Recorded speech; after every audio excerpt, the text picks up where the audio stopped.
Ever wonder what you would do if you suddenly received a large sum of money? It's a question that can make your mind race, isn't it? We all dream of having a little extra cash in our pockets, but when it comes down to it, how would you handle that money? You see, money management isn't just about counting coins and bills, it's about making smart decisions, and those decisions can be a bit tricky, especially for you teenagers out there. It's a world filled with temptations, from the latest smartphone to that cool pair of sneakers. But it's also a world of opportunities like saving for your first car or even your college tuition. And that's where financial education steps in. It's about understanding the value of money, knowing when to spend and when to save. So, are you ready to test your financial savvy? Today, join us as we delve into the world of money decisions with our Spend or Save challenge. Imagine you just found a $100 bill on the sidewalk. What would you do? So, let's dive into this unexpected windfall and consider the various possibilities. You could go on a shopping spree, treating yourself to those sneakers you've been eyeing, or maybe a new video game. Sounds fun, doesn't it? But here's the catch. Spending it all right away might give you an instant thrill, but it's fleeting. Once the money's gone, it's gone.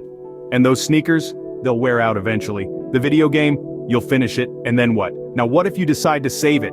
Stashing that $100 bill in a piggy bank or a savings account might not sound as exciting as a shopping spree, but hear me out. That money can act as a safety net, ready to cushion you when unexpected expenses pop up. And let's face it, life is full of surprises. Saving isn't just about being cautious, it's about being prepared. Then there's the option of investing it. You could put that money into stocks, bonds, or even a small business venture. Investing can be a bit of a gamble, but it also has the potential to multiply your money. It's a bit like planting a seed and watching it grow into a tree. It requires patience and a bit of risk, but the reward can be well worth it. Or perhaps you're thinking of a mix of these options. Spend a little, save a little, invest a little. That's a balanced approach, and it's a great way to enjoy your windfall while also planning for the future. Each choice has its pros and cons, its risks and rewards. But the important thing is to make a conscious decision, to think about your money and how you want to use it. So take a moment, what would you do with that $100 bill? Think about your choice as we move on to the next scenario. Now picture this. You receive $500 from your grandparents for your birthday. What's your move? Ponder this question for a moment. It's a delightful surprise, isn't it? A generous gift that suddenly opens up a world of possibilities. But the real question is, how do you respond? What are your options?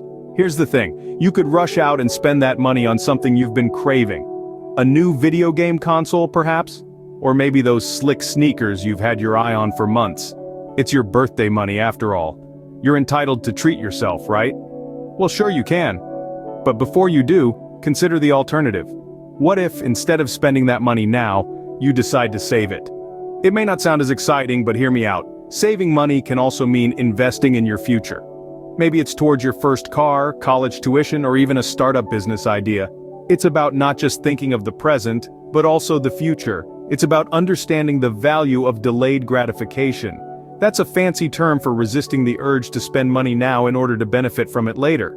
See, when we talk about delayed gratification, it's like planting a seed and patiently waiting for it to grow. The growth might not be instantaneous, but when it comes, it's often more rewarding. So the $500 could turn into $1,000 or more if you invest wisely or save diligently. So let's revisit our original question.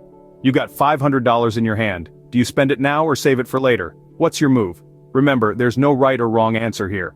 It's about making a choice that aligns with your values and goals. So, think about it. Weigh the immediate thrill of spending against the potential long-term benefits of saving.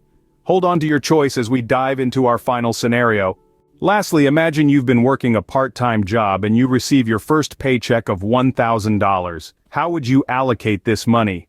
Picture this. You've put in the hours, you've worked hard, and now you're holding that hard-earned cash. It's a thrilling feeling, isn't it? But it also comes with responsibility. This is where the concept of budgeting steps in. Budgeting, in a nutshell, is about planning your spending. It's about knowing where each dollar is headed before it leaves your hand. It's about making thoughtful decisions on how to distribute your money to best serve your needs and wants. So, let's think about how you can allocate that $1,000. There are several categories to consider. Basic needs such as food and transportation are up first. These are your non-negotiables. Then there's the fun stuff, hobbies, outings with friends, and personal treats. But remember, there's another category that often gets overlooked, especially by us youngsters. That's the savings category. Yes, I know it might sound boring, but hear me out. Saving isn't just about stashing away money for a rainy day. It's about giving your future self a gift. Whether it's for college, for traveling, or even for starting your own business, saving money now can open doors later. So, how much should you save? Well, a common rule of thumb is the 50-30-20 rule. 50% of your income goes to needs, 30% to wants, and 20% to savings. But this isn't set in stone. It all depends on your personal financial goals. Maybe you want to save more for a specific goal, or perhaps you have fewer needs and more wants. That's okay. The key is to have a plan, stick to it, and adjust it as necessary. So what's your plan going to be? How will you divvy up that $1,000 from your part-time job? Remember, there's no right or wrong answer. It all depends on your personal financial goals. So, why do these scenarios matter, you might ask? Well, let's delve into that. Each of these scenarios we've walked through represents real-life situations that you may very well encounter. They're not just hypotheticals or mind games, they're potential realities. And how you handle these situations can have a significant impact on your financial future. When we talk about financial education, we're not just talking about understanding the difference between a checking and a savings account or even how to balance a checkbook. No, it's much more than that. Financial education is about understanding the value of money and recognizing the importance of making informed decisions when it comes to spending or saving. The choices we make as teenagers can set the stage for our financial habits as adults. If we learn to save and budget responsibly from a young age, we're more likely to continue those practices as we grow older.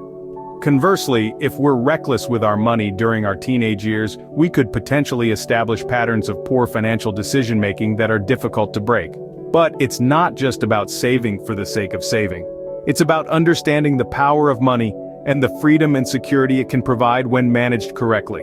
It's about being able to stand on your own 2 feet, to support yourself, and to achieve your dreams. It's about being prepared for life's unexpected twists and turns, and being able to handle them with grace and confidence. Financial education is a tool, a resource, a guide. It's a roadmap to a secure and comfortable future, a future where you're not living paycheck to paycheck or constantly worrying about money. It's a future where you have the financial freedom to live the life you want, to pursue your passions, and to enjoy the fruits of your labor. And that, my friends, is why these scenarios and financial education as a whole matter so much. Remember, the choices you make today can greatly impact your financial future, so spend or save wisely. So, how did you fare in our Spend or Save challenge? It's been quite the ride, hasn't it? We navigated through unexpected windfalls, birthday money, and part-time job paychecks. Each scenario presented its own set of decisions to make and potential consequences to consider. Now we want to hear from you. What decisions did you make? Why did you make them? How do you think they would impact your financial future? Let's get a conversation going in the comments section. This is a safe space for us all to learn, share, and grow together. And let's not forget the crucial role of financial education in our lives. It's about more than just making ends meet. It's about understanding how money works and making it work for us. Thanks for joining us in this challenge. Remember, your financial journey starts now. Until next time, stay financially savvy.